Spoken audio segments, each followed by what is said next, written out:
about 5 postpartum items that are all under about $10. So the first one is Tux pads. I'm going to speak from the perspective of an American going to an American hospital to give birth. They did provide us with Tux pads, but you may want extra if your birth was a little bit rough. They are soothing and they definitely can help if you have any stitches or tearing or any irritation or anything like that for that matter. Stool softener.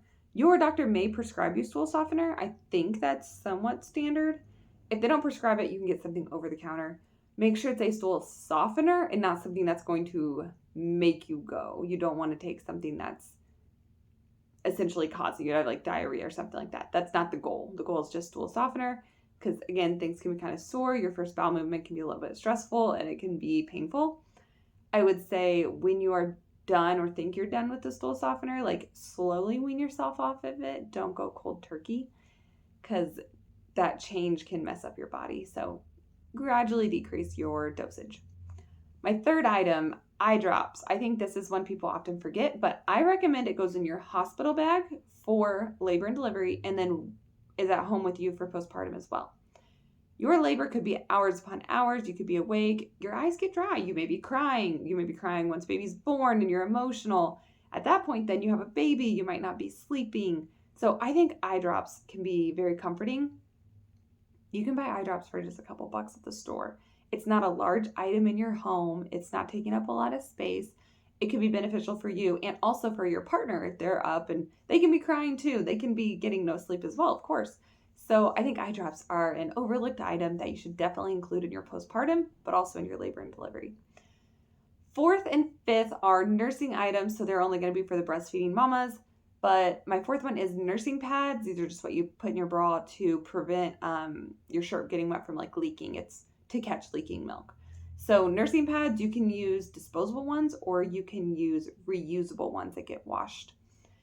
Up to you on that. Both, they're similar in price. It's debatable which route you want to go. Obviously, reusable are going to be a little bit better for the environment than disposable. I had a combination of both, and if I was going on a trip or even just like out in public for the day, and I felt like maybe I would want to just dispose of them, I would use the disposable ones, whereas at home, I would use the reusable.